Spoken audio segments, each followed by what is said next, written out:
Hello,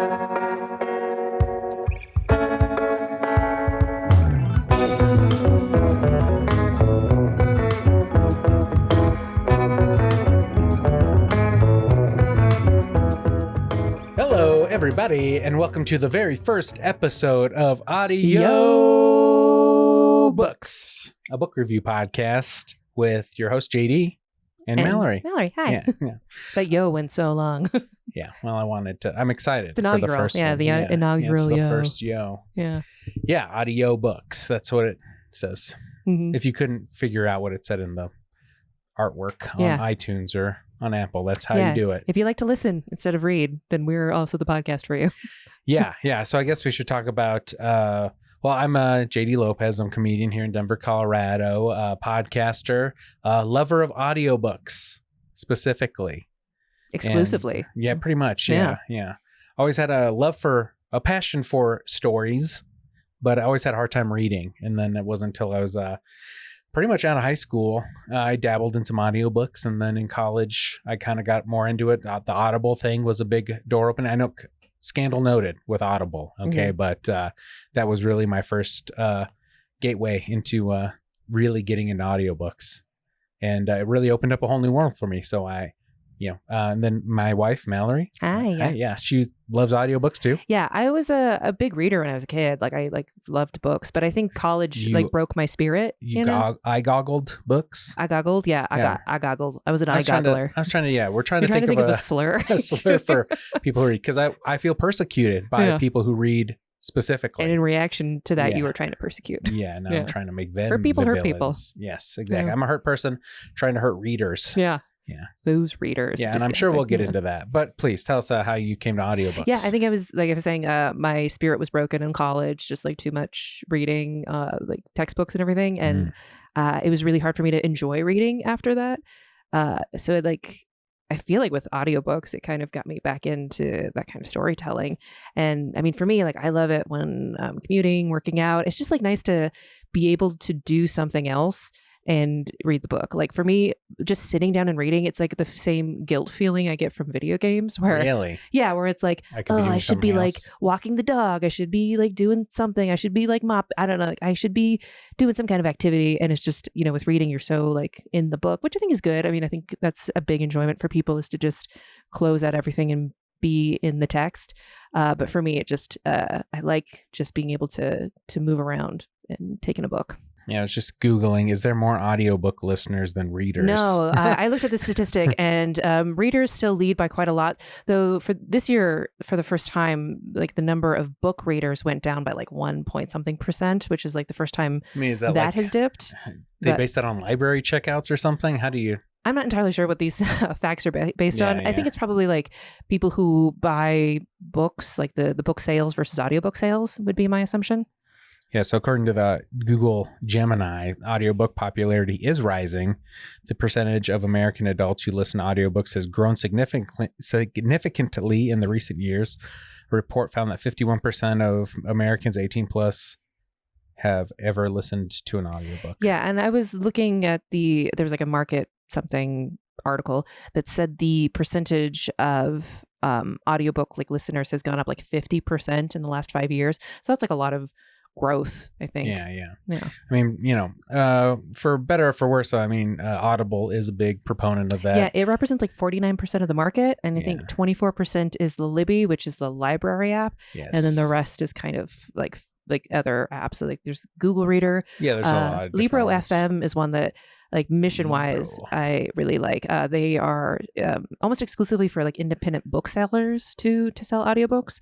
So that's something I'd like to try at some point, but I'm a big old Libby fan, so it's hard to and I've been paying 2 credits a month for Audible for years now. Yeah. So well, we did it together in the beginning, and then I got resentful of the money part, I guess. So I was like, Libby, I'll just get it for free. Yeah, Libby's good. I mean, the rights to the books are kind of hold you back because you have to wait till somebody gives the book back. Because drawback for a popular book, you can wait up to I've waited almost half a year for a really popular book. Yeah. I think that's why I stopped using the Libby app as well, because I think I was really into comedians' autobiographies for a long time. Is that your genre? Your I think that's really what got me in. you know, because I listened to Steve Martin's autobiography, the big ones. Yeah, you're just a guy who likes memoir. Yeah, I do like a lot of memoirs, people I admire, things like that. But I remember specifically Whitney Cummings had come out with her book, and I couldn't get it immediately from the library. And I was just like, how dare you hold this from me? Yeah. Let's just say it wasn't worth the wait. Yeah. Okay. I will say sometimes with Libby, for me, it's like when I try to borrow a book is when I want to listen to it. And then I have to wait a few weeks. I've gotten into something else. Moved on. And then it's available and it's like, oh, I'm not like feeling this at the moment. So, but they have like a really good suspend system. So you can kind of like come back when you feel like ready. So. Yeah. Yeah. So, however you feel about Audible, Amazon taking over, not great. I get it. It's definitely a monopoly. Like I do wish that these other smaller companies had a bigger stake in the market. Yeah. I don't think it's good that they have so much. And I also really hate that Audible like makes these Audible originals and then the only way you can listen to them is on Audible. Yeah. I think that's very shitty and monopoly. But as an Audible subscriber, I do like that I have access to these things. Yeah, I can listen to the Audible version and and there's multiple versions sometimes. Yeah, you're paying for that. To have that. And it's like, I want to hear this celebrity read Rosamund Pike reading Wheel of Time. I just don't think Rosamund Pike should be withheld from the people. No, I don't think that's fair, but also I'm happy that I get to access to it. Yeah. I get it. I'm in the cult, I guess, I'm in the pro monopoly. I'm drinking the Kool-Aid on Audible, I'm in too deep. Pro big business. I'm in too deep on that. I got all the Apple products as well. You do your best, I guess. Yeah, you're doing your best. Yeah. So that's what it is. Yeah. I mean, I think that's like an interesting part of the conversation is that you're, like Audible is like you prefer that service. And for me, like I resent the exclusivity of it. I think it's like not for the people, Well, no, but I paid for it. But I don't want to pay for it. It's expensive. What is it a month? Well, mine, I think it's 21 for the 2 credits a month. Oh my God, that's 2 cups of coffee. And I am always like, oh, how much is this book if I don't use a credit? Should I not use a credit? For like smaller books like the Animorphs or something, it might be like 10 something, 9 something for a book. Yeah, I do feel like Audible, the paying for it made me very critical of the book. Do you know what I mean? So like if I had something and I listened to the whole thing and I just like didn't like it, I was just like, no, that's like a waste of my money. How dare you? And I would like return things sometimes, which I think they were at the time they were kind of loosey-goosey with. I don't know what their system is now, if they're a little more like, no, you can't. You listen to the whole thing. We saw you eat that whole plate. Oh, I wonder if you could still return at a certain point. But there are a couple books I was like, I just kind of ate it. I was like, I got Russell Brand's autobiography, but it's a little too preachy and about like 5-steppy stuff, and I just didn't resonate with me. So you returned it? No, I just kind of ate it for that month and oh man, listen to something. Listen to Harry for Potter. Me it was the those A Court of Thorns and Roses books. Like everybody was like saying they're so good, they loved it so much, blah, blah, blah. And I was like, okay, like I'm gonna do it. And like I hate listening to every single one of the books in the series. I don't know why, like I couldn't stop, but I really hated it every time. And every time I'd like return and be like, this is fucked. Like how this is a bad book, and I can't believe you got me again. So interesting. Yeah. But so just the audiobooks, I love them. I do love that I could go to the gym, do a lot of different things while I'm doing it. I have a job where I'm driving around a lot, and I've had a lot of driving jobs. So it's always just fit into my life. Perfect. A lot of audiobooks, a lot of podcasts. Yeah. I just feel like this is I was thinking about this, that reading almost feels like such an indulgence to like, we're working and then we've got all this like house chores to do and we've got like time to spend with our friends and each other. Like time is such a commodity that to say that, oh, I just sat down and only read for 3 hours. Like it's just such a rich person indulgence. I don't have a nanny or a dog nanny or whatever. I've got to do my own sweeping. Yeah, it is weird. Yeah.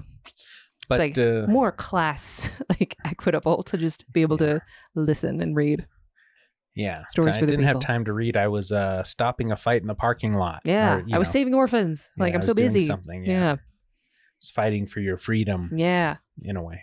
In a way. Yeah. In a way. In a way. But a certain point of view. Yeah. So we just love audiobooks. And so we've been looking for a project to do together. And we thought, hey, we could maybe just do some audio book reviews specifically. Yeah. And this is so fun because we've never really intentionally listened to a book concurrently.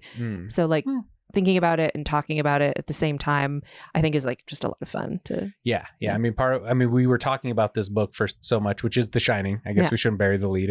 People, if they clicked on it, they know, by Stephen King. Yeah.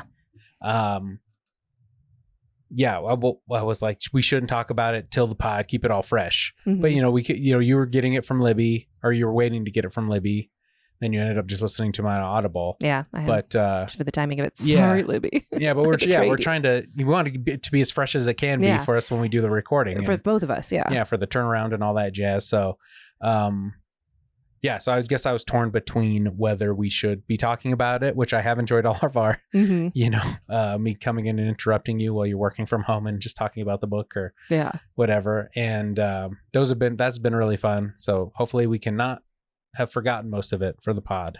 Yeah, I think we'll it's brought us closer, I guess is what I'm thinking. Yeah, I think it's good to just, have a chance to book club with somebody. I mean, I don't know. Have you ever been in a book club? No, I haven't. I've tried and I've just never finished. It's really hard to get everybody to read the book at the same time. Oh, I guess at the same pace. In school, in 7th, 8th grade when the Harry Potters were coming out and all that jazz, where there was the library did a book club thing, and me and my friends went to a couple when they read the first Harry Potter. I guess those kind of fandoms are sort of unintentional book clubs. Everybody wants to get the new material, so you all listen at the same time and discuss. So yeah. Also, J.K. Rowling, scandal noted, but Harry Potter's really what got me into books. Yeah, I mean, I think that's youngin'. Yeah, best thing to come out of those books, I guess. Yeah. I mean, they're good for kids, Yeah, I mean, I got a generation to pick up a book. Yeah, and she's just an evil person on the side. Sure, yeah. I'm big on separating the art from the artist, and I'm big on you're the person who does the art and the bad thing. It does make it easier when the author's dead, to separate. Like Roald Dahl. I don't know, he's dead. What are you going to do, Yeah, It's easier for me to enjoy Matilda than... of course, I don't know. I can't remember what Roald Dahl did, but I remember that it was icky. He did The Witches? Yeah. Well, no, I mean, in his personal life, that was... Oh, yeah. Yeah.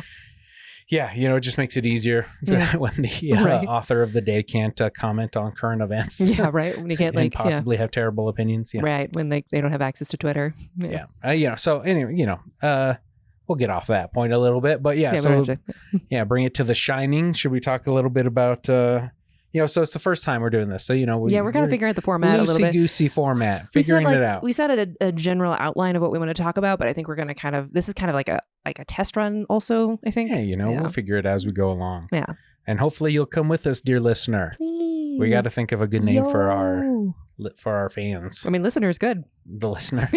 Yeah. King calls his too on the nose. His readers constant reader, I think, and that's an homage. Listener? Yeah, constant listener. Constant listener's not bad. Yeah. Yeah, we'll think of something. We'll get there.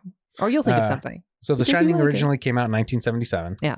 By Stephen King. Mm-hmm. The Audible version, which we have here. As read by Campbell Scott. Right. And you had a good fact a little bit. Oh, yeah. If you're wondering you've seen him everything. He's done a ton of TV shows, lots of movies, but maybe the thing that I recognized him first was he was the dad in the Andrew Garfield Spider-Man movies. So he's Father Parker. Oh, okay. I thought he was actually... Oh, Peter? No, that he was actually the actor, Andrew Garfield's father. Oh, no. That's what I thought. In the movie, he is Daddy Spider-Man. Gotcha. And then you want to play a little bit of the preview so you can hear what he sounds like? Jack Torrance thought, officious little prick. Ullman stood 5'5", and when he moved, it was with the prissy speed that seems to be the exclusive domain of all small, plump men. Do you go a little faster? Because I tend to go a little faster. Yeah, it kind of depends on the book. I went to 1.5. I am a man you can so this is how I was listening to it. The paying customer. To the hired help, it spoke more curtly. This had better be good for you. That's the comfort listen to me right there. For you. Yeah. I think it depends on the reader. Some people just have a slower cadence. And I think, I know there was a big thing with Audible. How dense the book is as well. Yeah, well, there's a thing with Audible where they're like, how do you listen to it? And they asked all the actors and they're like, you listen at the speed we say it. It was a big, people were like, don't tell me what to do. I bought your book, leave me alone. So. Yeah, I definitely think, once art's out there, people are going to, they get to consume it how they want. Audiences now, yeah. Don't tell me how to like this. Right, for real. Yeah. But so I'd say I kind of go between 1 to 1.5. It really depends on the narrator and just my own feeling about the book. I think with this, there's some chapters that get just kind of dense. So it's just nice to kind of whir through them a little bit, kind of, I think when you're reading naturally, you sort of speed read a little bit. Just be okay, this is kind of boring. Let me just, Interesting. Yeah. So you're kind of self-selecting. Yeah. I think it's your speed mind's reading. Deleting it. Yeah, I don't know if it's deleting, but it's kind of quickly processing. Yeah, filling in the gaps. Mm-hmm. We do that with our eyesight as well. Mm-hmm. But yeah, so this has a 4.7 rating out of 41,237 on Audible. Yeah. It came out in 2012. Yeah. Should we talk performance first of this, or what do you think? Or 15 hours and 15 minutes. Or should we talk about the summary itself? Published by Random House Audio. Oh, I'm sorry. No, that's one. Category: literature and fiction. I mean, yeah, we could get the performance out of the way, I guess, because not that it's a burden, but I think it's, probably has the least to be spoken about it. Yeah, the least. And it was good. It was good. Well, I mean, I really like Campbell Scott's voice. He's got like a nice rich timbre to it. There's he's got a good like evil Jack. And also one thing I love about it is that when he does Wendy's voice, it's not that, hi, I'm a lady now. This is my lady voice. You can tell. Interesting. Which I feel really disrespected anytime a male author does that. So, he just kind of pitches it a little different. And then, so he has a good female voice, which is very important to Danny, me. Yeah. It's like a scared little boy as well. Doesn't take me out of the book. So. Yeah, he's got a good Tony voice too, like Danny. Yeah, that is interesting. Yeah. And I've noticed a lot with the Rosamund Pike one specifically, because she is doing all the Wheel of Time ones because she was in the Amazon show. They are doing a lot of production on that. So if it's like multiple people talking, they'll like multiply her voice. Oh, interesting. Or if there's like, it echoed through the corridor or something, there'll be an echo that they add. There was one audiobook trick in this one that I really liked. There's a part of the book where Jack Torrance is reading through a bunch of ledgers. So it's like boring, just receipts and stuff. And as you're listening to it, it kind of trails off into it's sort of getting more boring. But it goes through. More boring. Yeah, he's getting bored. It's like, it's kind of just like the end of the thought or something. Yeah, but the trail away is like, that feels like very natural. That was a good touch. That's good. I do think one thing that kind of bothered me is that there's a lot of pronunciations that I don't know if they're like too local that like kind of bother me, but like this book is based in Estes Park. The inspiration is the Stanley Hotel, though in the book it's called the Overlook, but he pronounces it Estes Park as in testes. And he keeps saying it, so it's in the book a lot, so it's like Estes Park, and I'm Estes Park. Like that. Yeah, we're in Denver, Colorado, just for the listener. Yeah, so we're very attached. I grew up going to Estes Park a lot. We got married in Estes Park. Yeah, we have wedding photos on like the lawn of the Stanley, kind of. Yeah. It was kind of a little hill. Yeah, it was a little away, but yeah. Not on the property specific. Yeah, because of the ghost. You didn't want ghosts in a marriage from the beginning. Introduce that in our love. Yeah. Though I feel like most of the ghost stories about the Stanley, I don't know if we want to get into history too much, but most of that stuff came kind of after The Shining. Like it wasn't really like a big part of interesting. The culture of the Stanley until this book happened in the 70s. So yeah. Well, they've really embraced it. I mean, like, because they do like a ghost tour. I do think the hotel was sort of going through like some, rise and fall. It was like never really like a big luxury hotel in the way that a lot of resorts kind of gain acclaim. There's a kind of shabbiness to it, which I really like, but yeah, it sort of embraced that as like the ghost story. Yeah, and as like a local, Estes Park was always like the workings man's mountain town to go visit. Yeah, like Aspen is for Aspen, Vale, the rich. Telluride. Yeah, those are all like the rich people places. But this is like more accessible. Yeah, because there's no ski resort or anything like that. It's just really it's the entrance to the Rocky Mountain National Park, which is a really beautiful park that's only like 10 minutes drive from the center of town. Yeah. So but that's the biggest draw. Yeah, and it's just got a lot of little shops, a lot of storefronts. So much taffy. We don't know how the economy supports it.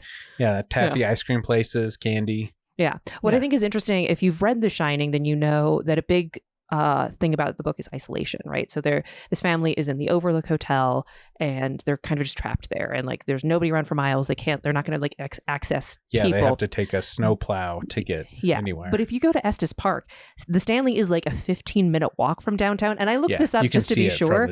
But in the 70s, it was still like that main drag was the same. Like you could, like Wendy could have just like hoofed it and would have been fine. So. I think even in a blizzard. Yeah, I think there's like some liberty, which I think is kind of something the movie gets better, is that isolation. Yeah. Like it's a good thing they didn't film at the actual Stanley because it doesn't really make sense. So it wouldn't have made sense visually. Yeah. I guess I do want to comment that we are a spoiler podcast. We are gonna full spoiler. Yeah, you should have already read the book. Yeah. Came out in the 70s. It's not our fault. You know. And even if it's a new book, we're not gonna hold back. Yeah. This is a book or a podcast for people who've read the book and want to indulge more in the universe, And talk just talk more about about it, it. yeah. Like a book club. Because that's something that I want. Like when I think it's very frustrating when I read a book and I really want to have a conversation about it, but like nobody around me has read it. I go to YouTube and I try to find like discussions on it. Me too. Yeah. And then like if there's everyone's like doing like spoiler free stuff, I'm like, this is not what I want. Like I read the book, I want the spoiler. Like tell me, like talk to me about it. So yeah, exactly. yeah. So we're gonna talk That's about what I'd it. like to do too. Yeah, maybe we should backtrack now and do like just like a summary of this book. Sure. You had a summary? I mean, you can scroll down and we can just read the Audible one, right? So, Jack Torrance's new job at the Overlook Hotel is the perfect chance for a fresh start. As the off-season caretaker at the atmospheric old hotel, he'll have plenty of time to spend reconnecting with his family and working on his writing. But as the harsh winter weather sets in, the idyllic location feels ever more remote and more sinister. But the only one to notice the strange and terrible forces gathering around the Overlook is Danny Torrance, a uniquely gifted 5-year-old. That's good. Uniquely gifted. Yeah, 5-year-old. Yeah, that's that one really hit me with this how relisting. He is, yeah. How young he was. I do think there's like The Shining gives him a little bit more insight into people. So he has there's something about him that maturity. Feels more mature. Yeah. But he is still a baby. Yeah. We have some nephews. How old are they? The oldest one is 9 and the youngest one, I think he's like 6, just turned 6. Okay, yeah. So thinking about that kid last year at Thanksgiving, going to see him at Thanksgiving, going through a horrific ordeal. Yeah. And also being like, there's like bodies in the blah, blah, blah. There's a lady in the bathtub and she grabbed me. I'd be like, fuck, scary. Yeah. Kids are scary. Kids are scary, especially when they go through their ghost phase. Yeah. Kids going through ghost phase always hit me as scary. Yeah. I mean, this is the kind of shit that gets me with terror. It's not like man versus man. It's always like man versus spiritual thing, man versus demon. Self, yeah. Yeah, I mean, there's a little bit of man versus self. Do you think? Because, I mean, Jack is fighting his own demons with his alcoholism. Yeah, I mean, I think the only reason the hotel is able to get into him as intensely as it does is because he's open to it, you know? I do like this as a theme. One thing we talked about on an old podcast I did called Left Hand Right Brain, where we talked about Dracula. And one of the things in Dracula is like Dracula invites John Harker into his house. He's like, come in freely of your own free will. And they're making the argument, and some other things I was listening to is like, you put yourself in a situation where, evil can get to you. Yeah. So that's what Jack is doing in this situation. Yeah. Like he's opening himself up to it. Yeah. Especially when he's there, because towards the end, when he's talking to Grady and at the bar, he's like, "Oh, we put that material there for you to find." So all the stuff in the basement, the scrapbook. Yeah, which becomes his obsession. Yeah. So like as he's learning more about the hotel and like getting into it, he's opening himself up to be penetrated spiritually. Yeah, honestly, yeah. To be, I think that they talk about that with like astral projection. Yeah.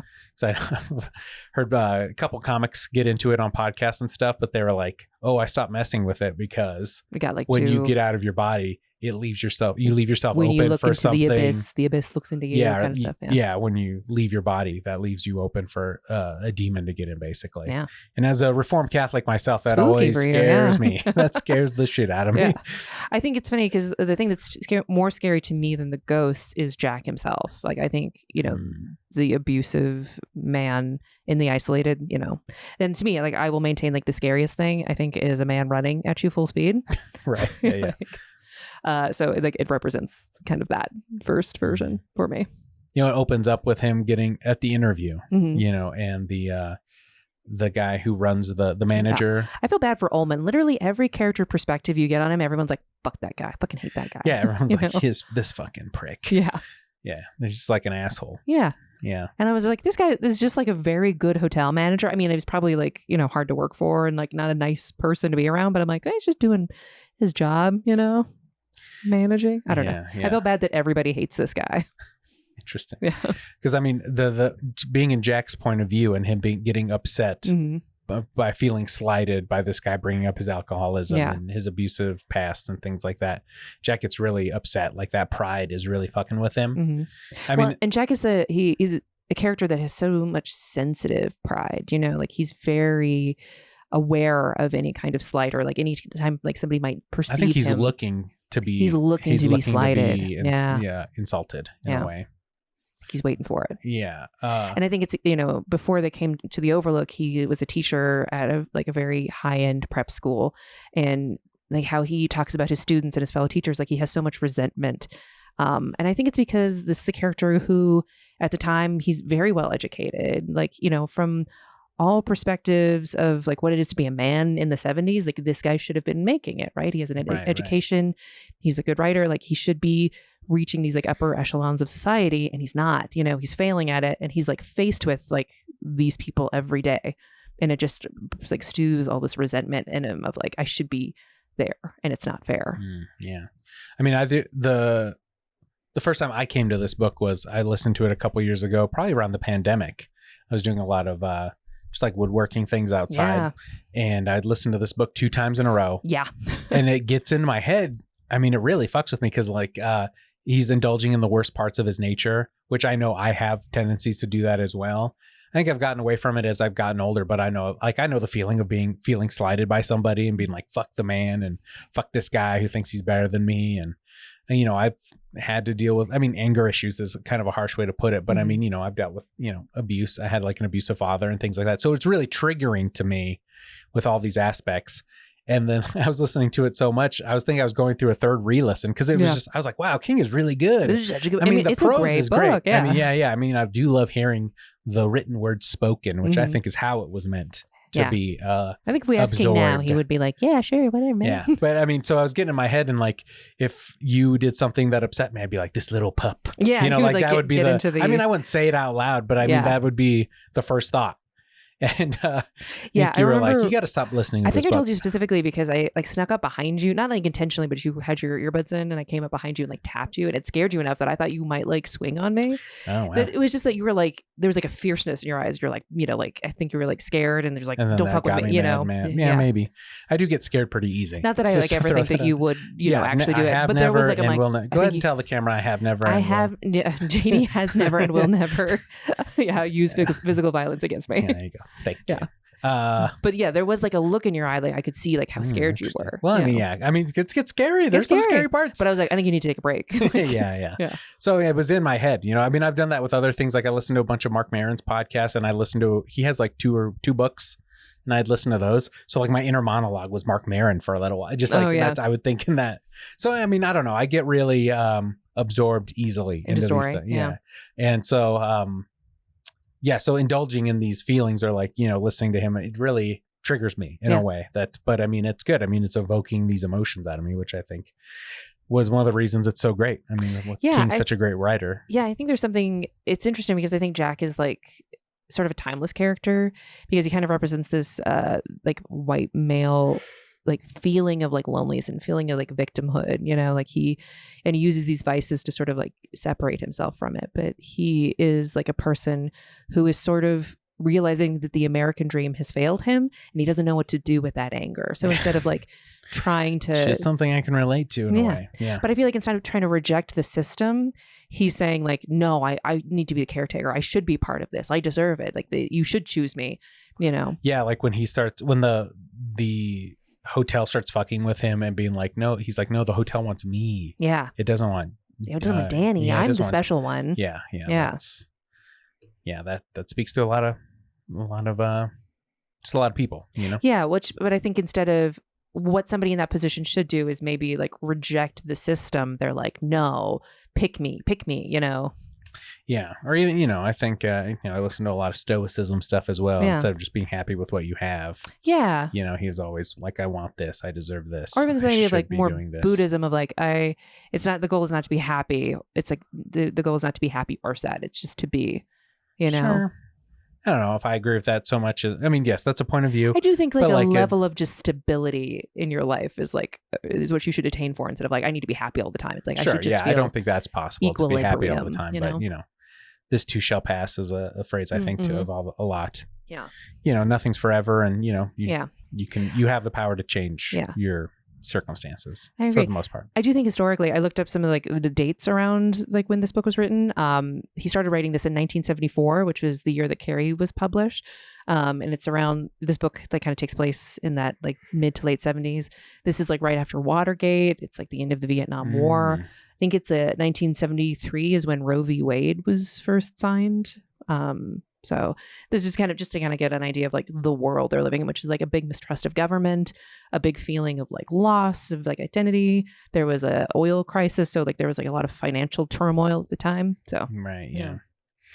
Yeah. Interesting context for sure. Also, it's only like 5 years after women could have their own bank accounts, which I thought was like crazy. Yeah. To think, because you brought that up as like a criticism that Wendy gets is like, oh, why didn't she just leave? Yeah. You know, it's like I think Wendy gets a lot of shit for being like the victim and not standing up and getting Danny out. But I think at the time, I think no fault divorce had just become like a federal law. So, which means basically that you could divorce a partner and you didn't have to have a reason. You didn't have to say like, oh, this person is having an affair or they are abusive or something. You could just say, I just want a divorce. It's not working or whatever. Yeah. Which made it easier. So. Yeah, I mean, it stands out to me with Jack, you know, he sees this when he's working at the high school and he has it out for that kid. Mm-hmm.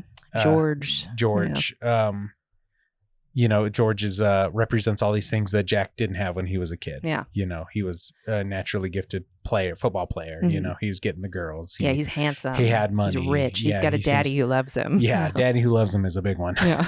Yeah, so, and that was interesting because he brings up later, I think it might have been a delusion that he was having in the hotel, but the Jack that he's, the kid that he's talking to in his mind said like, oh, you tried to run me over on my bike. Mm-hmm. And that's something I didn't pick up before because there's that scene where him and his friend from the school are drinking and it's the last night they drank together before they went sober. Yeah. And they ran over a bike or something, or there was a bike in a ditch, but they didn't see a body or anything. So it was just like a random bike in the road. Yeah. And that's like left kind of vague. Yeah. Like, did they actually like, and this is the thing that I think is so interesting about Jack as a character is that it like from the beginning, he will lie to himself and to us, the reader. So he's very unreliable. You can't really, you can't trust like what he's thinking. Yeah. You know, because the facts get presented to us later on, maybe by a different character, or more context in a flashback, or even something he like will that. like change his thought. Like there's like something with like, there's the student of George who is, you know, he's a rich student, and then Jack finally gets power over him in that this student is joining the debate club, which he's the coach of, and he like uses his power to sort of torture this kid who has like a stutter. But then it's like, well, he keeps insisting he doesn't have a stutter. He insists, and like Jack insists he does.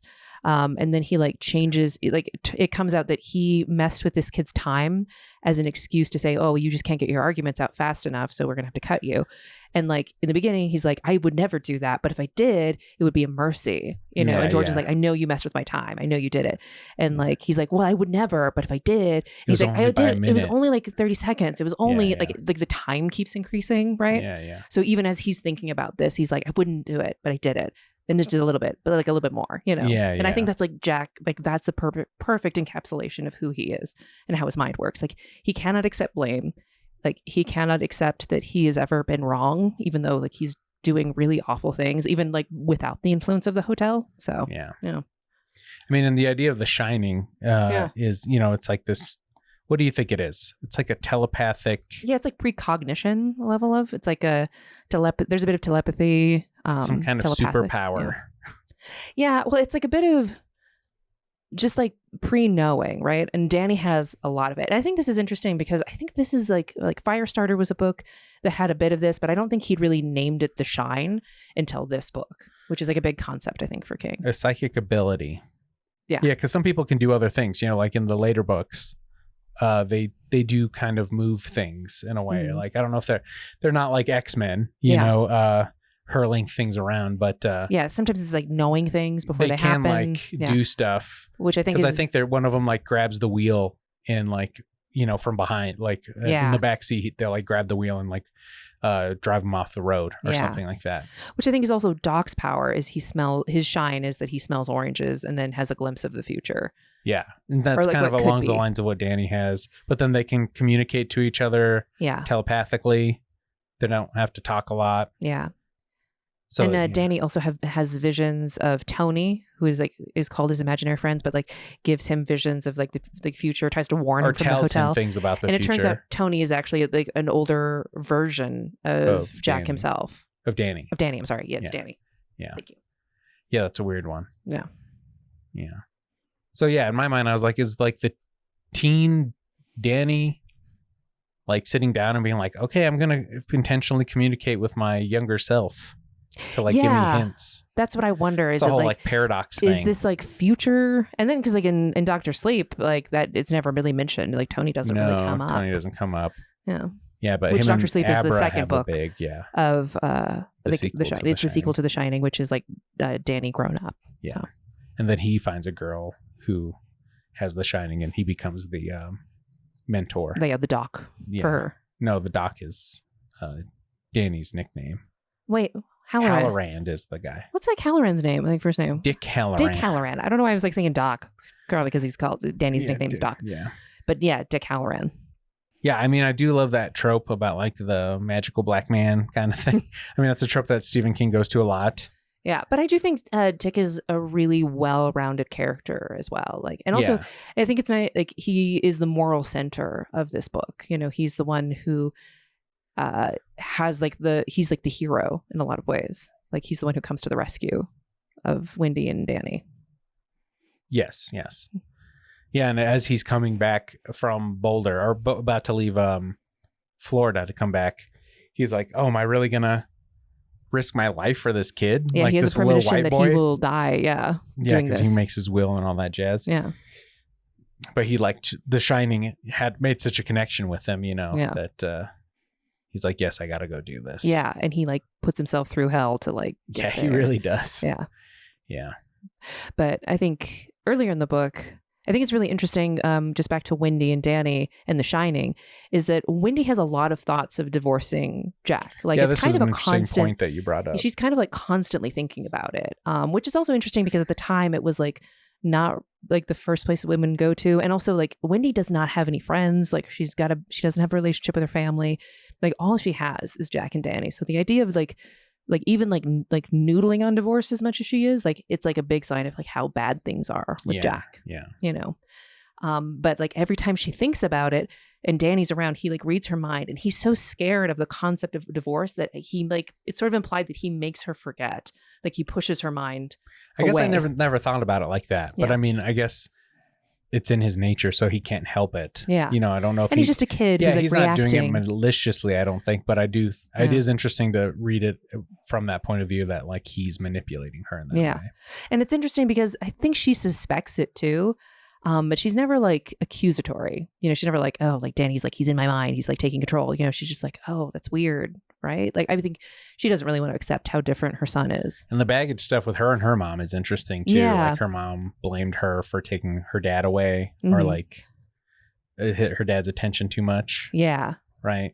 And also like has talked about trying to like steal Danny, like has thought that about that she would be a better mother to Danny. Yeah, that was a crazy, I mean, these little just tidbits are very, you know, kind of spooky to think about where he's like, oh, grandma is constantly thinking about how to get me away from you. Yeah. Which I think that would be so scary to hear from your kid. Yeah, right. I think this is like the stuff that makes like King such an excellent writer. Cause like when I think about like writing a story, it's kind of like, you know, you get here, and then you go there. But he's like, you know, here's the plot points. And also here's all these details of these, like, you know, the mother never really shows up as a character. She's just like a memory, but she like the grandmother, I'm sorry. But she influences so much of like who Wendy is and like her reaction to her family, you know? So. Yeah. Very good. Yeah. Yeah, and that whole scene with Jack's flashback to his dad beating his wife with the cane. Yeah. I mean, damn, that is such a visceral and it's like a moment. horrible scene. It's really brutal, you know, the way that's described. But I think it's like, I mean, it's very sad because Wendy and Jack both come from really tough backgrounds, right? So I think it's these kinds of patterns of abuse are, you know, they're passed down through these behaviors. So it's hard to think that they could be unburdened parents to Danny. And also because like this is like the thing that's like, these people need therapy for sure, which is like a time where people did not get that. But also they are not talking to each other. You know, they're just like, they're both experiencing it. And Wendy's like, this guy sucks. Like, I'm ready to leave. And then he's like, no, I'll be better. But then they do not talk about it again. Yeah. When she's like going to bring up divorce, he goes like, give me a week. Yeah. Let's talk about it in a week. And then they just kind of let it go. And he quits drinking, but he's still the angry guy, you know? Yeah. Yeah. There's not the root of the cause isn't being addressed. The byproduct, the symptom of, I don't know if I'm saying that right. Because the drinking is a byproduct of the anger and stuff that he's got. Yeah, and he might just have they a genetic, predilection to addiction. And then they talk about him having him shining as well, but And not knowing it. And I think for him, his shine is like the being a writer. Yeah. But he like dampens it through drinking. I mean, there is a way that, to view it that he is manipulating Wendy as well. Like him being like, oh no, let's talk about it in a week. Yeah. He could be pushing her, mentally as well. For sure. And when he is stressed and she's like, what's going on? He won't tell her. Yeah. He's got to keep it in because he thinks that's like masculine. Yeah, that's something there. Wendy has a line in the book because like at the hotel, one of Jack's jobs is to maintain the boiler, which is like he has to let off steam in the morning and the night. Yeah, physically let off steam. Yeah, he physically, and it's like literally like a physical allegory for Jack, which Jack is not doing this. He's not letting off steam in any way. So he is constantly just like through this book building and building this like toxic masculine shitty patriarchy energy, you know? Yeah. And he like never like vents it. And she like even thinks like if he would just like kick a chair or something, I would feel better because I would know he's like letting it off. But she can see how angry he is and he's just holding it in. Yeah, he's just holding it in. Yeah. Yeah, it becomes a real rough situation to be in. And it's interesting because they perceive this hotel as the thing that's going to save them, but all it does is make them more isolated.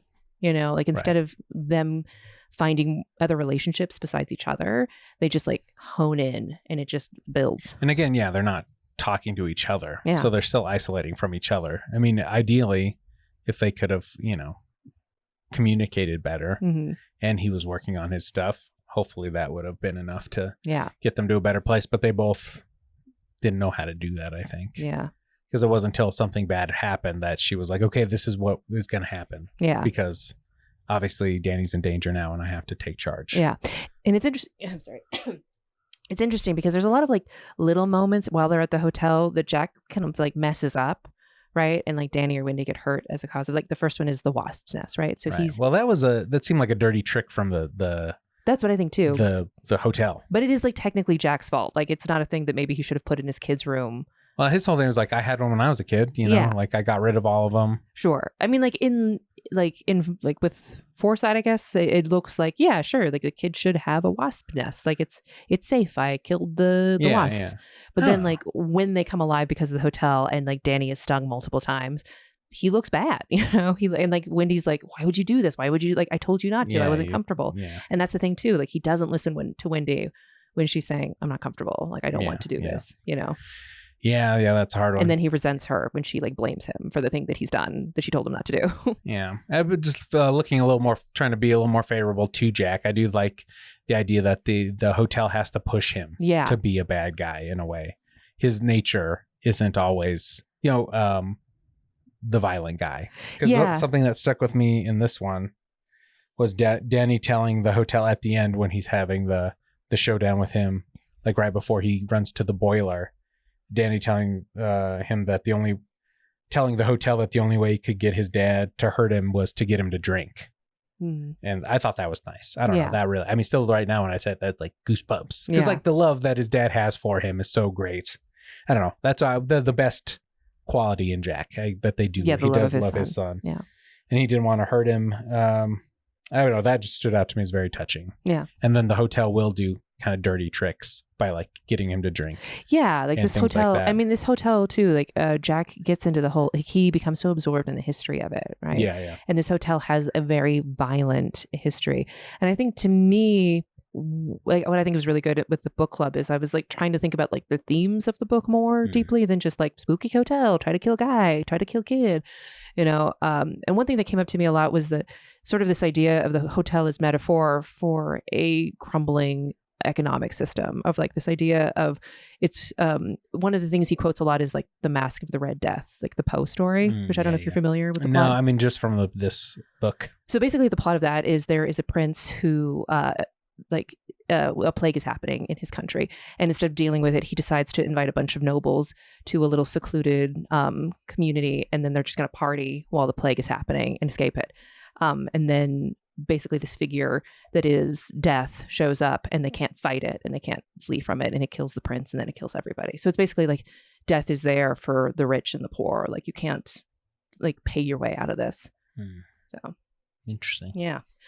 But I think like the hotel is like that, right? It's like a place where the rich have come to play, and like all the ghosts, when you see all the ghosts in like the ballroom scenes, like how they come to like hurt each other and hurt other people. Like there's like violence and power struggles, but they come here thinking like we're going to live forever. Like our spirits will live forever in this hotel and we'll be safe. And like, interesting. Yeah. But there's this idea that like they're still dying. They're still, losing power. Right. So, yeah. So it's like this idea of like the rich, like no amount of money is going to save you in the end. So. Yeah. Yeah. I do like that idea. Yeah, and it's interesting to think how these things even get started. Like, was the hotel evil when it was built, or did these bad people coming in and? Yeah, I think there's a classic. It was like built on ground, like there's a lot of colonial graveyard. Well, not even a graveyard. It's like there's a lot of colonialism involved because like this land before it belonged to anybody was like where the Ute would use as a migratory path, So it like was colonized. And then the rich people come and they build a hotel, and then they take advantage of other people. Like they take advantage of workers to build it. So this whole thing is like built on blood and money. So yeah.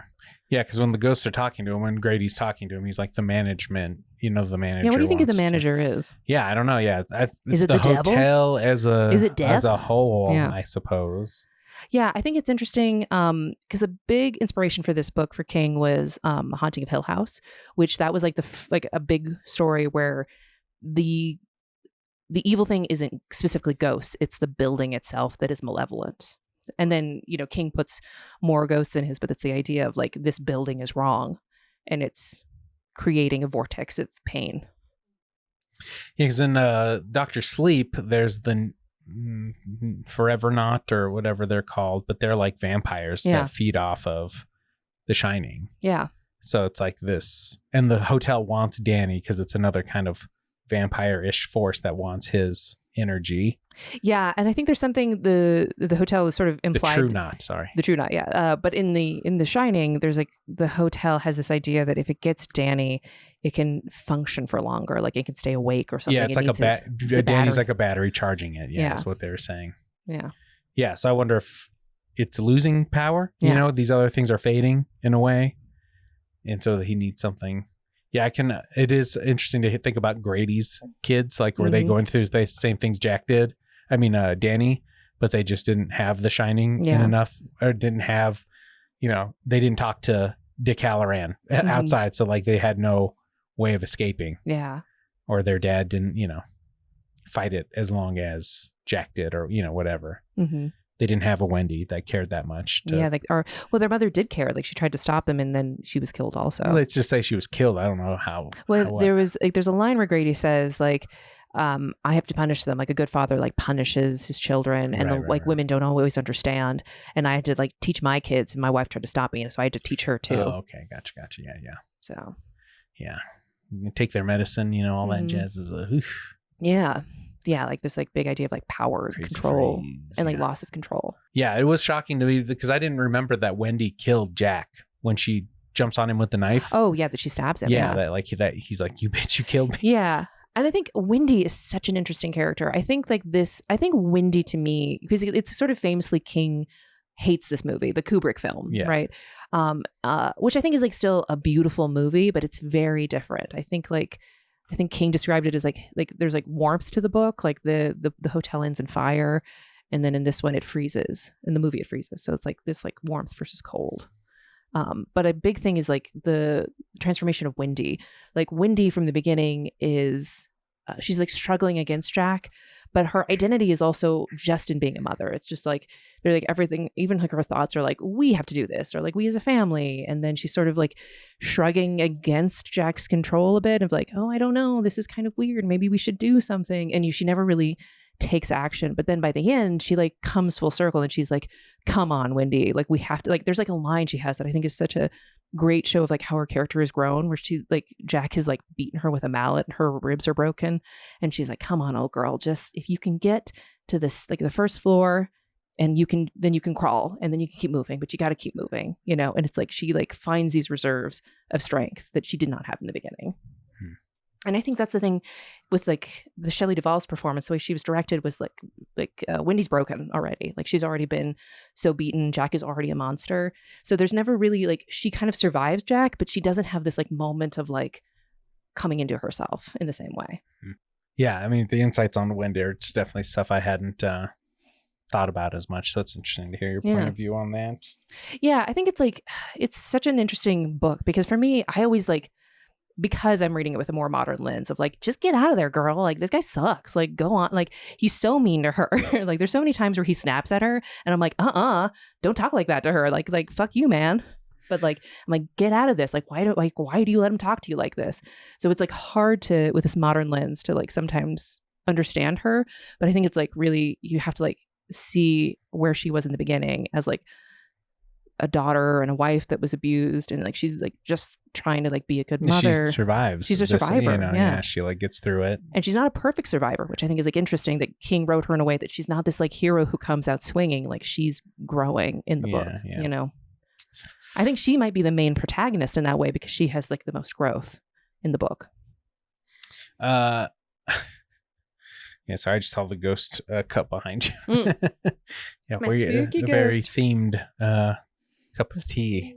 Yeah, and I've got my other mug, my caretaker Stanley mug. Yeah, there's like this band that they just recently broke up, but they would do it's called Murder by Death, and they would do a show at the Stanley every year. Yeah, and they were very inspired by The Shining for a lot of their music. So yeah, they're cool. It's cool.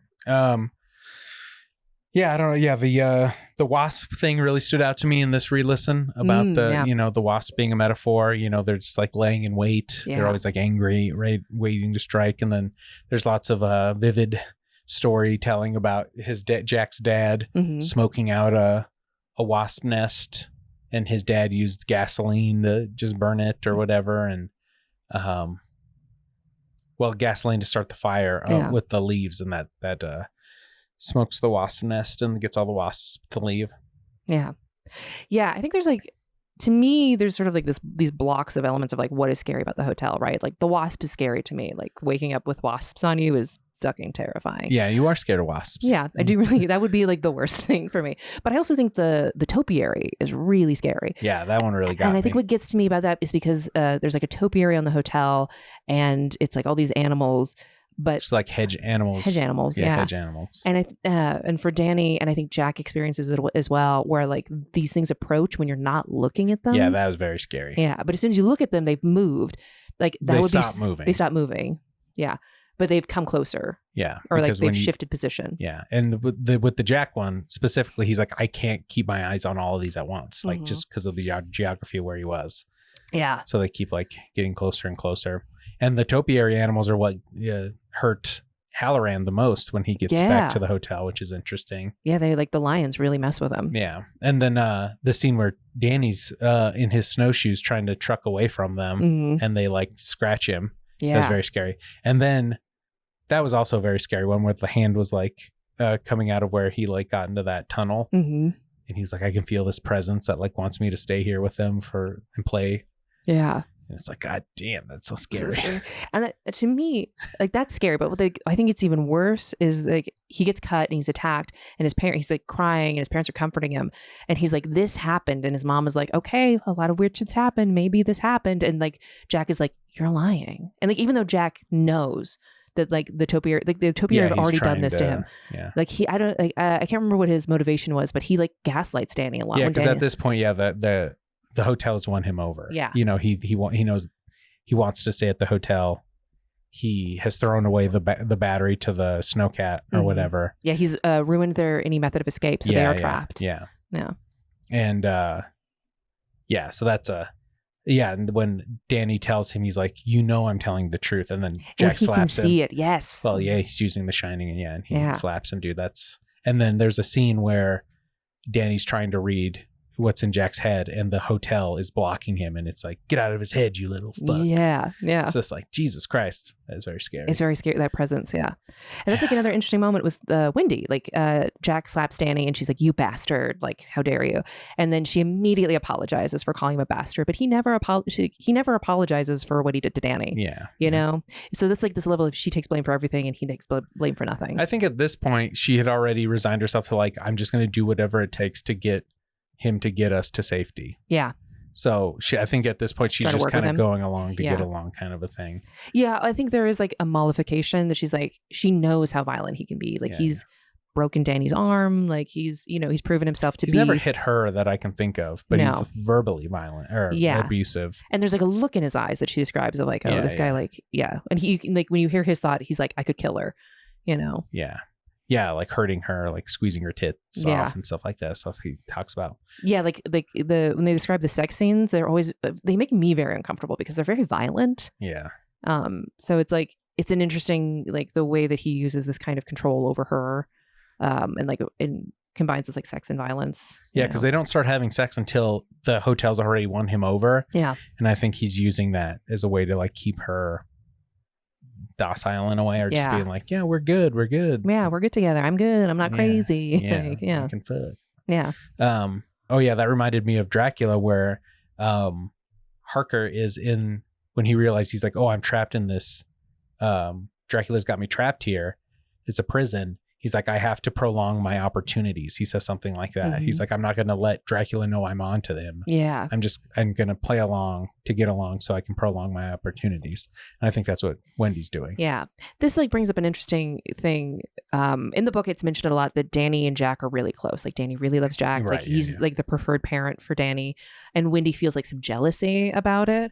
And one thing that it struck me as like, and I don't know if this was written with that intention at the time, because I don't know if we'd done this kind of study on like child psychology, but to me, it seems like Jack has already proven himself to be the most dangerous parent, right? Like he's the one who has caused harm. Like he's the one that needs to be mollified. So this sort of overdoing it, like of Danny being like, daddy, like I need dad, it's like this, trying to get like Jack to see him favorably and to like not hurt him. Whereas like Wendy's proven to be safe, so he doesn't need to like go overboard to get safety from her. So. Yeah, that's an interesting point. Yeah, it does remind me, like I said, I came from kind of an abusive father, and I did what I could when I was younger to be on his good side. Is something that resonated with me. It's like, if I was the good one, then I wasn't going to I was less likely to get hit, or be the object of his anger. Yeah. So yeah, I mean, I get that. That makes sense, like as a survival technique as well. Yeah, it's interesting to think how much Danny is using The Shining on people subconsciously. Yeah, like as a tool. Yeah, because everyone seems to love Danny. Yeah. Danny wins everybody over. Yeah. And like, how much is that The Shining? Yeah, of him like reaching in. I mean, it's kind of like pushing divorce away from Wendy's thoughts of like, like, I'm good, please like me. It's like a safety for him. Yeah. Which, kind of human nature in a way. Yeah, I think, especially as a child, like you're going to use those tools that you have. Yeah. Yeah, to finish off that wasp metaphor, they talk about the hotel being a wasp nest. And the ghosts are wasps waiting to sting you. Yeah. That's something that stood out to me this time. Yeah, that's interesting. Yeah, but I definitely think the topiary thing's the scariest. And then also, I mean, that whole battle with Jack and him having that battle with himself when he's in the garage with the snowcat. Yes. Like, then that's the moment he's like, do I give my family? Gives over. Yeah, he decides he's gonna be with the hotel. Yeah, he wants the hotel. He chooses the hotel over his family. Yeah. Yeah, it's a crazy one. Yeah. Which I feel like, it's such a boomer mentality, right? Of like, I want to be the rich one. I don't care about like, I want to be the one who makes the money. But even that, he's like, I'm going to be the manager. I'm going to work my way up to be the manager. I'm going to be the caretaker. Yeah, I'm going to start off as the caretaker and work my way up to manager. Yeah, right? Yeah, and I'm chosen. Yeah. But yeah, it's scary how the hotel's manipulating him. To be. And I do think it's interesting if you look at the woman in 217, which is like the woman in the bathtub where she's like a rotting corpse, which I think is like a metaphor for the American dream. Interesting. Yeah, right. Yeah, she was old money and she was fucking young guys. Yeah. Just like a rotting woman in the bathtub. Yeah. But like when Danny encounters her, it's terrifying. Like she's attacking. She's like trying to consume him almost. There's something that she's like trying to grab at him. And he's so afraid that even though he could escape, he like is frozen. Yeah, he can't like open the door. Yeah. He just had to like turn the knob. Yeah. And it's terrifying. And he becomes like, just catatonic with fear of it. And when Jack encounters it, it becomes kind of a sexual encounter. Like he's like kind of just like repulsed initially, but then he's like into it. Well, yeah, because the hotel's trying to seduce him, Yeah. and it wants to kill Danny to take his life force. So, Totally. But the reactions to it, I think, is so scary to me, like the way this thing shapeshifts to manipulate. Yeah, because wasn't it not a rotting corpse at first when it presents itself to Jack? Yes, I don't think Jack sees it as a rotting corpse. Yeah. And that's only in the movie that he kisses it and then it turns into a rotting corpse. That's a movie thing. That's a movie thing. And like, I don't think in the book it turns into the rot. He doesn't see it at first. He just notices that there was like a wet footprint on the mat. And and that's like what I think is so scary about this book, what I really love about the way he builds fear, is it's just like little things out of place. And it's like, oh, like if he'd been paying attention, he would have noticed that this curtain has moved, or like the snake of the fire extinguisher, the fire hose, the fire hose, like that it's shifted or it's fallen off. You know, like it's just these like little things that they can talk themselves out of. Yeah, that your mind's like, I'm being too much. You know. Yeah, like when they go to the doctor in Sidewinder, and he's like, oh, I think Danny just has an overactive imagination. And these things, blah blah blah. And it's like, yeah, they want to believe that. It's an easy. Yeah. He gives them a reason to believe it or whatever. And that's what's nice when Wendy's like, no, that's not true. Yeah, when she I believe that he has this ability. Yeah, when she like finally like stands in her reality, I'm like, something is going wrong. Yeah. And she's like, what did Tony tell you? And blah blah blah. Yeah, she tries to use his powers too, like great. Towards the end. Yeah. Great stuff. It's also nice to feel like, oh yeah, believe me, adults. Yeah, that like frustration of like being a kid when no one believes you, nobody takes you seriously, you're powerless, you know. Yeah, and you're being hurt, and like people around you are like, you're just at the mercy of everybody else. Yeah, such a feeling that is frustrating to me. And it's crazy. I mean, like I can recognize that feeling. I don't know that I could like access enough to like write it, which I think is like and I don't think a lot of writers could. Like I think that I think that like accessing childhood fear is what makes Stephen King such a good horror writer, right? Because like it's so primal, that level of being afraid. Yeah. Well, dang, I think covered a lot of it. What do you think? Anything else? Any other big points you want to hit? I do want to talk about like Dick Hallorann's like quest to save Danny. Because I think it's just so interesting about like the way like this journey takes so long, right? He starts like flying from Florida to Denver, and then driving, and like, but along the way it's like a struggle of a journey. Like he runs into like racist shitty cops, and he's stopped along the way, but he also like meets a lot of people who also have the shine, who sort of nod his way along, and like people that have the shine one day. There's like one I was like reading, and I don't think I've ever seen like King say this or confirm it anywhere, but there's a scene where Dick Hallorann is on a plane, and sitting next to him is a woman described as being kind of sour-faced and with like horn-rimmed glasses. And I think to me, like this is supposed to be a representation of Shirley Jackson, like the writer who wrote Haunting of Hill House, that this book was really inspired by. And it's sort of this nod of like, of this figure that to King was like a very big influence, like nodding at the moral center of the book, like, yes, you're doing the right thing. Like go, and like, she's got a little bit of the shine. So she kind of like encourages him on his way. Yeah. Which I think, because it's like, it's interesting because it's such a distinct part of the book, but it kind of gets forgotten in a lot of like retellings, and in the film it's not mentioned, but yeah, that's interesting. And then there's a whole interconnected universe with the Stephen King verse, that they explore in like the Dark Tower series. So there's a great big world to look into if you're into King. Yeah, I do really love the ending of this book, because the way it ends, and I think this ending is much better than the film. It's that the way that Danny is able to escape the monster that his father has become, that's like fully possessed by the hotel, is that he recognizes that you're not my father, you're something else. Yeah, the hotel's wearing these masks. I think was a powerful mask face. Very powerful man. And then he like hits his face till it's like unrecognizable. Yeah, that's fucked. With like the mallet thing. Rogue mallet. The rogue mallet. Yeah, but he's like, oh, that's what happened. You forgot to release the boiler. Like you forgot to vent it, and it's gonna blow. And like, so like he runs to try to save, like the monster runs to try to save it, and like Danny's left. And I think it's sort of like, like you said, like his father. To me, it sort of seems like he chooses to let the hotel blow, like to let himself blow up with it as a way to like save his family and let them get out. So I think it was one of those fate things, It's just like everything came together and in time. for them to, I think ultimately, it's a trope in a lot of, fantasy, sci-fi, that good triumph, evil is its own demise kind of a thing, it has its own destruction. Yeah, but I do think like to me it's like the redemption of Jack, because I do hate this character, this guy a lot. He's just like such a bad guy. Yeah, there's the moment where he's like, I love you, get out of here. Yeah. But I thought ultimately Jack had been taken over. I think it's, well, maybe what I'm kind of mixing it up with now is the Dr. Sleep movie. Like that movie is so great because it sort of ties in the Shining film, the Shining book, and then the Dr. Sleep book. Right. In that ending, Danny is the one who like is taken over by the hotel and chooses to die, right, and let everybody else get away and like take the hotel down and like really end it like finally. Yeah, and in the book, Jack's spirit is still there and it helps Danny out. Yeah, which is interesting.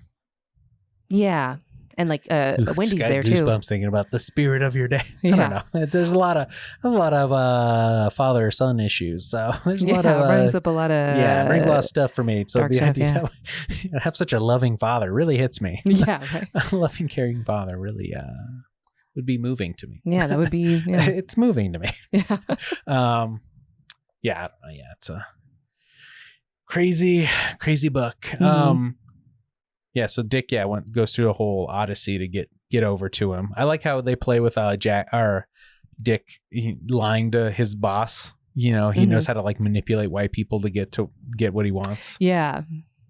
He's learned to navigate through the world. And then they touch a little bit about like how he was angry as a young black man, but he's learned to be like okay with his blackness. It's just interesting that King is writing that for a black man, but I don't know. It's an interesting it was an interesting point of view, I guess. Yeah, this is, I mean, I don't know how much we should get into this, but like a lot of people really struggle with there are a lot of slurs in this book, which when you hear them, it's like, oh God, don't, to me, it's like, it makes sense because the characters who use them are always the monsters. Like they are the bad guys. It's like a big signifier of like, these are the evil, shitty people. And this is what evil, shitty people think.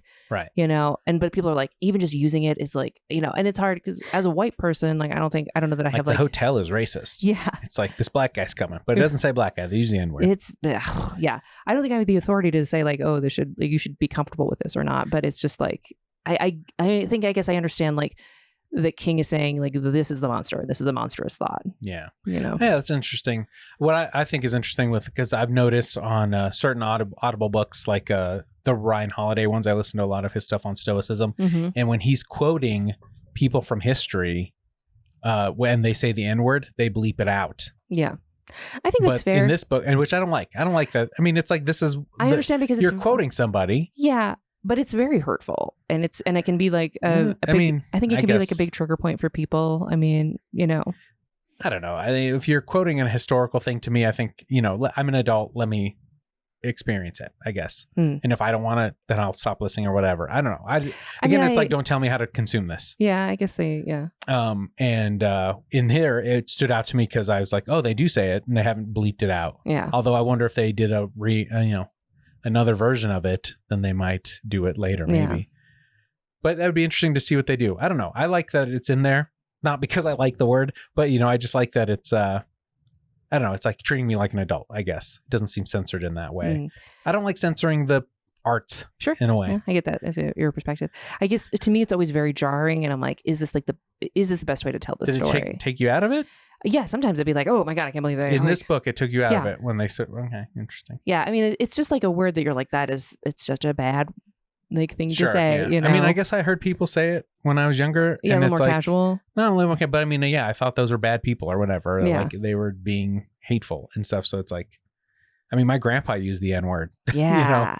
It's not, I don't think it was hateful, but that's just how that's when he was growing up. That's what they called black people. Yeah, I think it's bad. So yeah, I mean, it's bad. Yes, I'm not arguing that it's not bad, but it's that was just how he grew up. I don't think my grandpa was infusing it with hate. Yeah, and I mean, I think that's too. Also, but I think that casualness of it is also like, even if it's like not intentionally hateful, it's coming. That's from like a history. Yes, I don't agree with the use of the word, but I mean that's and I don't agree with my grandfather's use of it. But again, he was too old to change at that point, which is unfortunate for him. But anyway, he's dead now. And If that makes anyone feel better, if they were offended. And no, I think, but I think it's an interesting perspective of like, you know. But in the art, I mean, in the book, art. you know, like you said, these are monsters and they're doing monstrous things, and that's part of it. Yeah. I mean, you wouldn't censor, you know, if somebody was like, you know, if they raped, you know, somebody, they wouldn't censor that out. Yeah. I mean, it's like one of those things, like I don't want to get taken off YouTube. Right.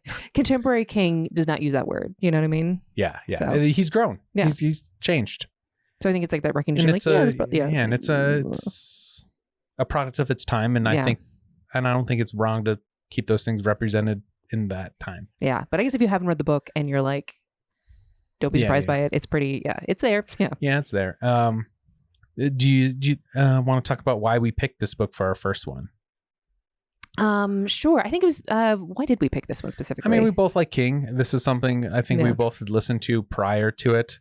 And I wanted to use something that I, you know, could really sink my teeth into. Mm-hmm. I'd listened to a couple times and, you know, had, that I liked. Yeah. You know, something I could really talk about for a while. Yeah, I agree. I think, like there's like, I love horror. I think it's maybe my favorite genre. So I'm always happy to dive into that. Yeah. And there's the book. I mean, the movies, and it's got a lot of history. Yeah. There was a couple years ago we got into King, and we watched the miniseries and the movie. I think it's right around when Dr. Sleep came out. Mm-hmm.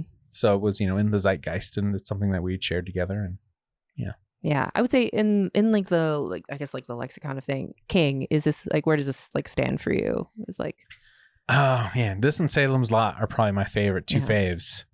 I mean, I've listened to all the Dark Towers. I've listened to The Stand, but just as like a pure kind of standalone story.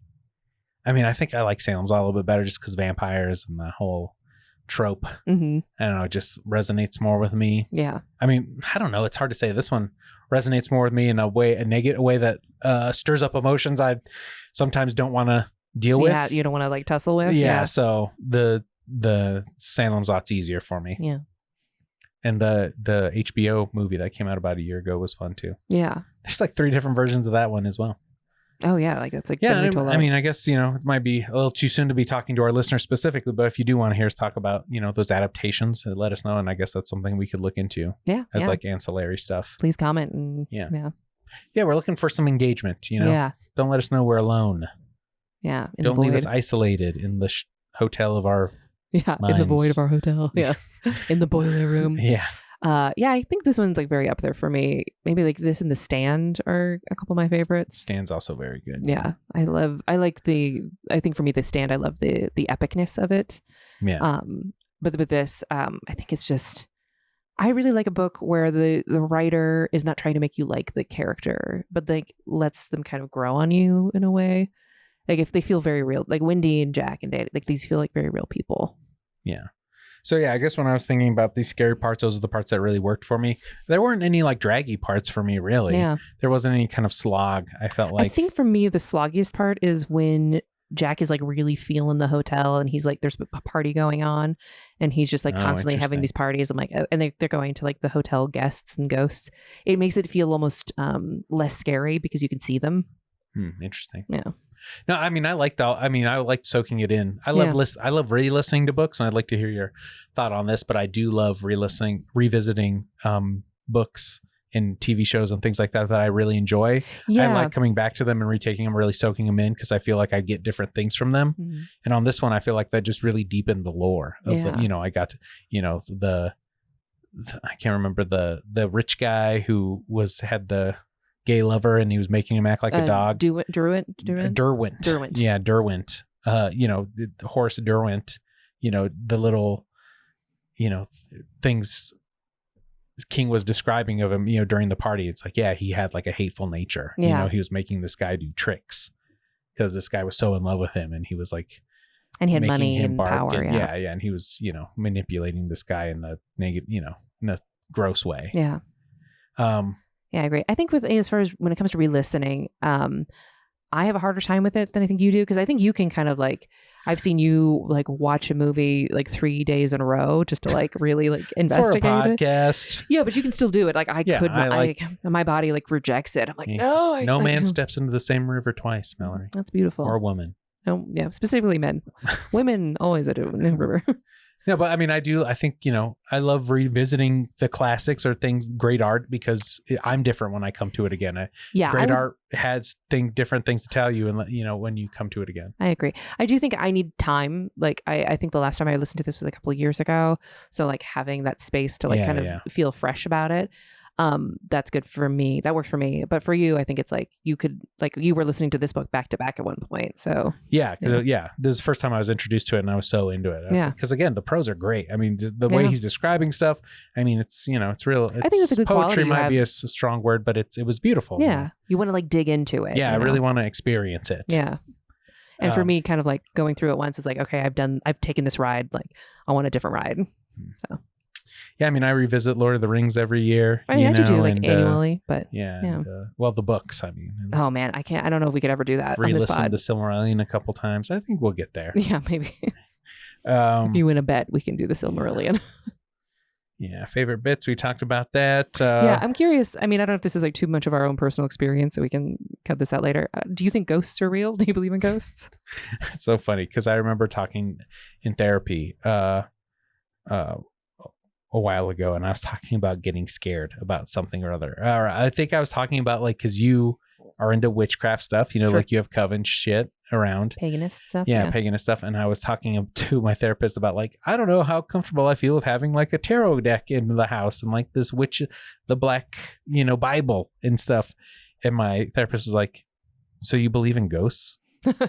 And I was like, I guess. I don't know. Like, don't say it like that. Like, like her tone was like, so you believe in ghosts, you bitch? Like, I didn't know you were a little bitch. Like, but yeah, she was like, wait, so you believe in the supernatural? Like, basically is like, and I was like, I guess I don't. I was raised Catholic, and, a big part of Catholicism is like, the devil's real and God will let him mess with you. Yeah.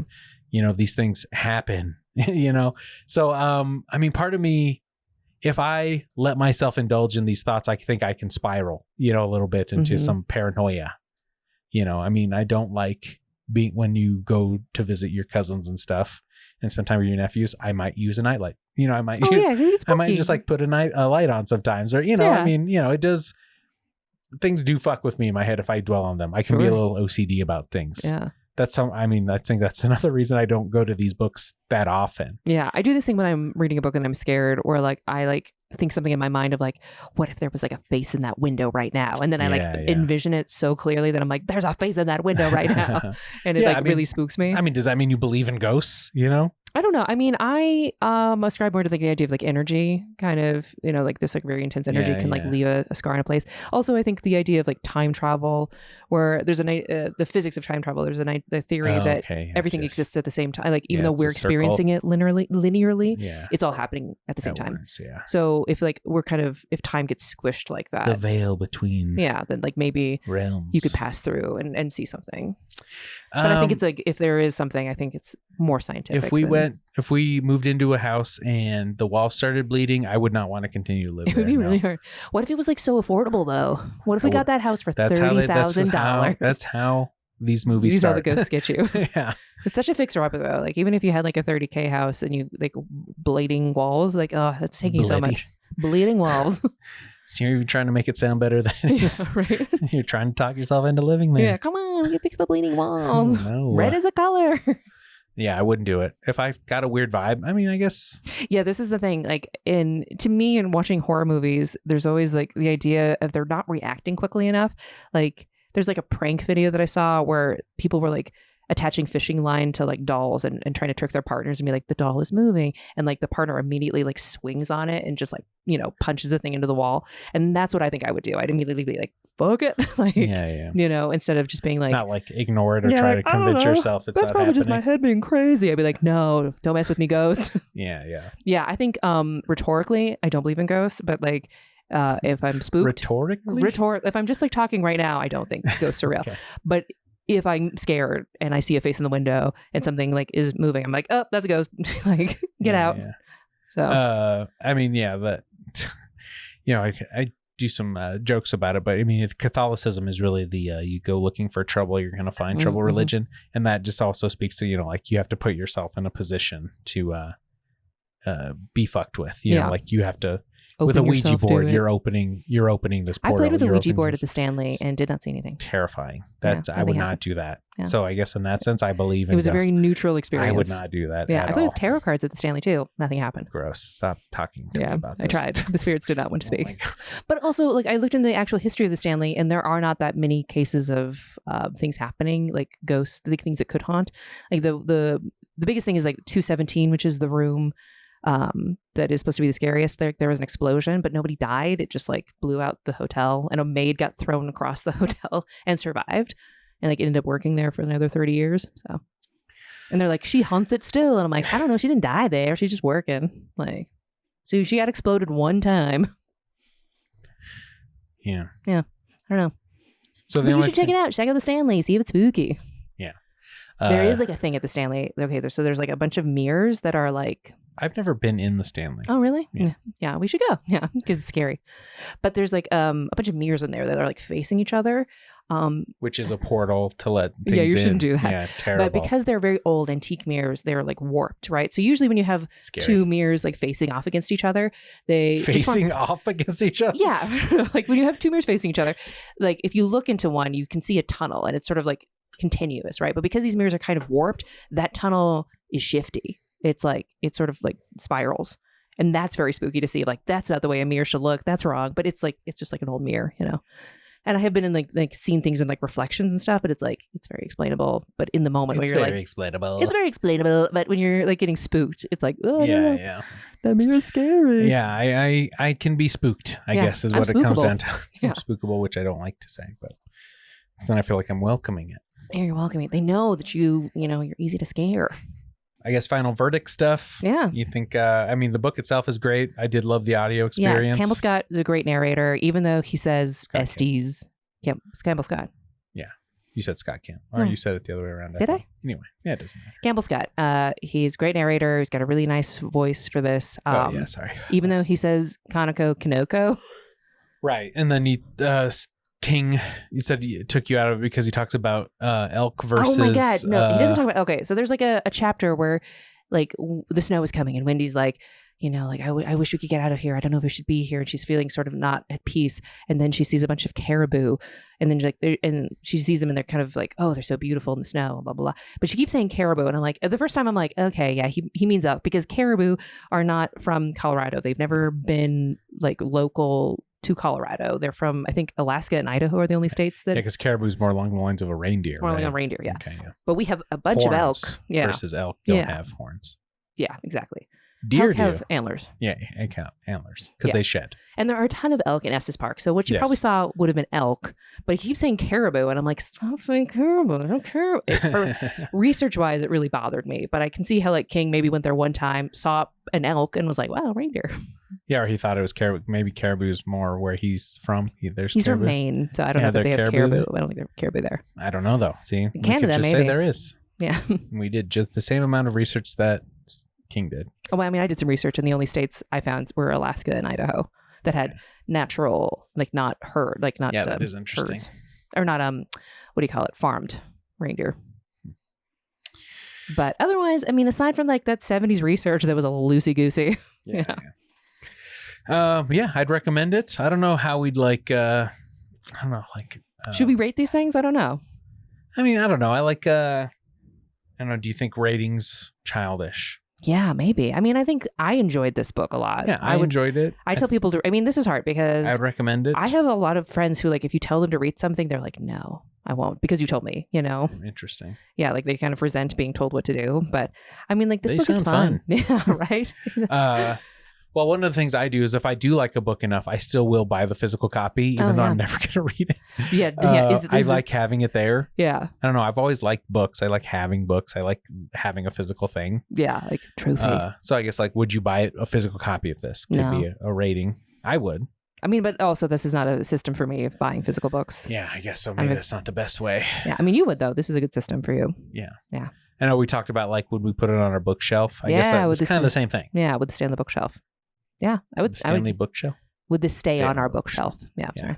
I mean, I guess for me, it's like I don't reread things often, and I would reread this again. So that's the qualification for getting on your bookshelf? Yeah, if it's like if worth investing in, like returning to it.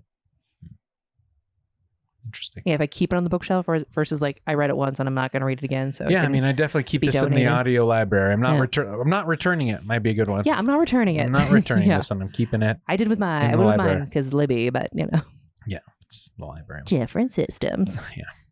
So with our very different systems, it's great. You should listen to it. We both liked it. We both recommend it. We both love it. Yeah. And like, if you liked this review, I think you could read it or you could listen to it, however you want to ingest it is your thing. But yeah, we're doing, we're really branding ourselves as a audiobook review podcast. I think it's where we like to It's our niche. Yeah. Yeah.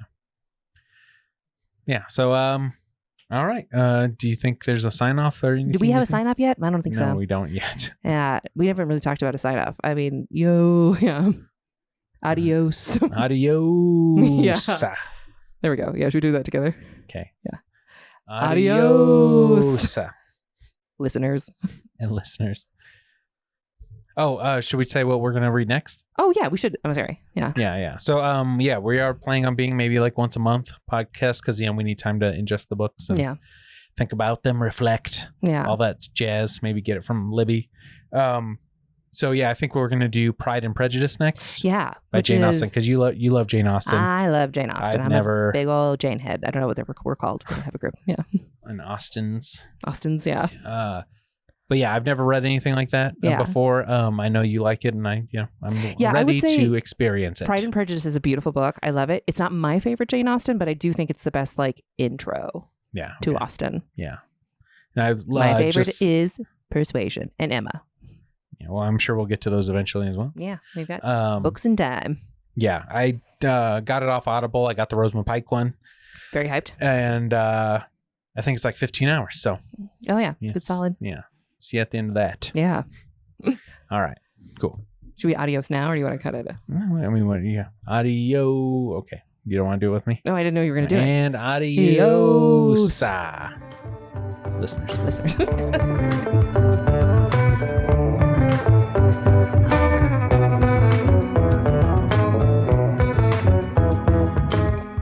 AudiOBooks is a left-hand, right-brain production produced by J.D. Lopez with music by Nate Valdez.